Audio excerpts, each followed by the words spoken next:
kapag nakasurvive si VP Sara dito sa pagsubok na ito, malamang magkaroon pa siya ng chance to win the 2028 election.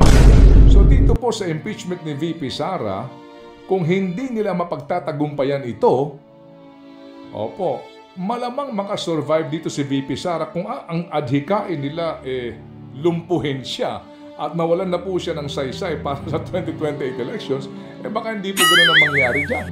Di ho ba? Hihimayin natin itong ginagawa nilang panggogoyo sa atin, pagdribble sa atin, pagtsubibo sa atin, at panloloko sa atin. Hihimayin natin itong ginagawa nilang panggogoyo sa atin, pagdribble sa atin, pagtsubibo sa atin, at panloloko sa atin. Parang gusto mo pang gawa ng think about it wala tayong think about it this week kasi nga po ang ating punong abala na si Seth Velasquez po ay meron siyang family duties. Sana all. Yan, ha?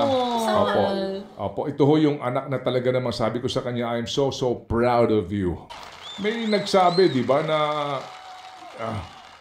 if an injury must be done to a man, then that injury must be so severe that you have to fear of his revenge.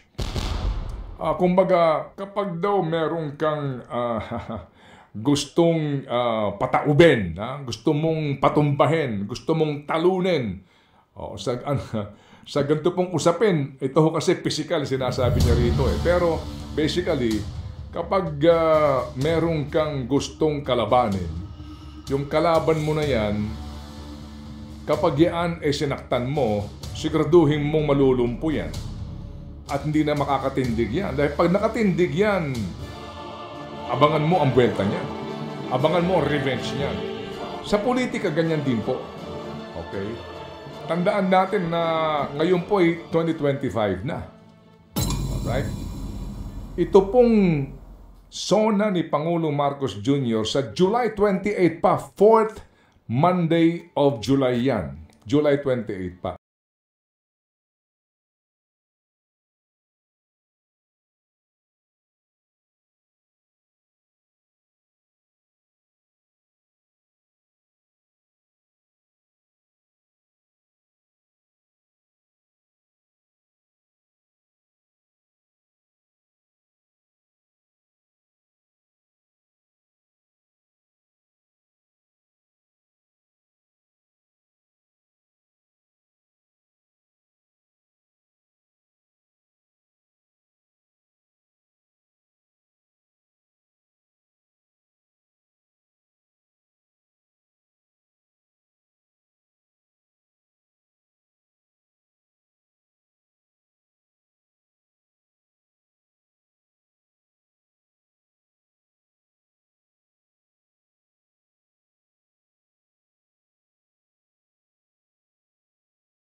Kasi baka mo naman ngayon na eleksyon kasi baka Mabawasan ng boto. baka maapektuhan yung boto sa amin.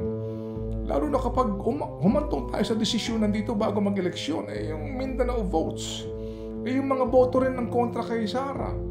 Timbangin naman natin to, boss. Intindihin mo naman kami, relationista kami. O, di ba? Pwedeng ganon. Pwede po yun, di ba? O pwede rin yung mga hindi relationista, pare naman, may bakasyon na kami. Parang ikaw, bakasyon mo ni Mrs. May lakad na kami sa abroad nakabook na kami pahinga naman tayo. Pwede rin ganon. O kaya naman mga kapatid, di ba? Nagbilangan sila. Kailangan nila to convict ng 16 votes. Kung ngayong 19th Congress, baka wala sila 16 votes. Hindi ba? Kaya naman, ang sinasabi nila, dali, iraos natin itong eleksyon ngayon at siguraduhin natin na makakakuha tayo itong mga nandito ngayon na tinutulungan natin na manalo, masiguro natin na kapag nanalo nga sila, ang kanilang boto ay alam niyo na kung para saan. Di ba? Pwede rin, marami ka maiisip O kaya naman, pwede rin na, sige, pag tinuloy mo yan, tandaan mo, pag-convene natin ngayong June, pwede ka namin palitan bilang SP President. Papayag ka ba? Kung itutuloy mo itong impeachment na ito, itong pagiging senator judges natin, pwede ka namin palitan. Pag nagsimula ang huling sesyon ng Senado, we will declare the position of the Senate President as vacant. At hindi malayong maraming gustong bumalit sa iyo. Papayag ka ba nun, Cheese? Daming possibilities. Pwedeng ganon, di ba? So isipin mo. Or pwede rin naman kung ikaw ang nasa posisyon at gusto mo talagang umusad at magsimula ng impeachment trial, pwede mong sabihin na pag di mo inaksyonan yan, papalitan kita. O kaya naman, di ba? Depende nga po yan kung anyway. Ang daming posibilidad, mga kapatid. Tama, di ba? Totoo. Opo. Pero ito ngayon ang atin lang. Ang sinasabi po ni Atty. Macalintal, meron din naman basis kontra doon sa continuing body ito, di ba? Oo Kasi nga. nga daw walang quorum, 12 lang sila. Anyway, so ito lang po yun, no? Sabi nga niya, it's now or never. Nasaan ka mang panig ngayon? Ano ba issue dito? Accountability, and the right of the accused to face her accusers.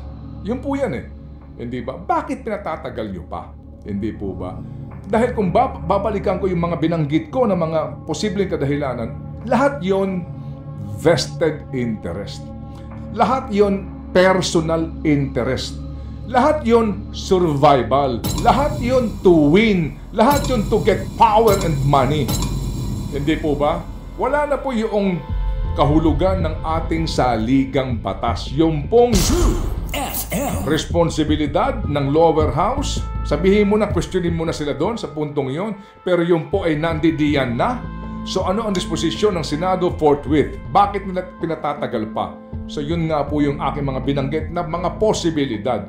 But at the end of the day, yun bang kanilang sinumpaan na tungkulin na job description, forthwith proceed with the trial, ay kanilang ginagampanan. Mukhang sa ngayon ay hindi. So hintayin natin ang mga pangyayari po in the days to come. At ito nga ho ba'y palilipasin mo ng halalan. Tsaka nila pag-uusapan ito, napaka-importanteng bagay na ito. At the end of the day, ikaw at ako ang apektado dito dahil tayo po ay short-changed. Tayo po ay hindi nakakakuha ng ating inaasahan dapat na kilos at galaw ng ating mga kagalang-galang na mga senador.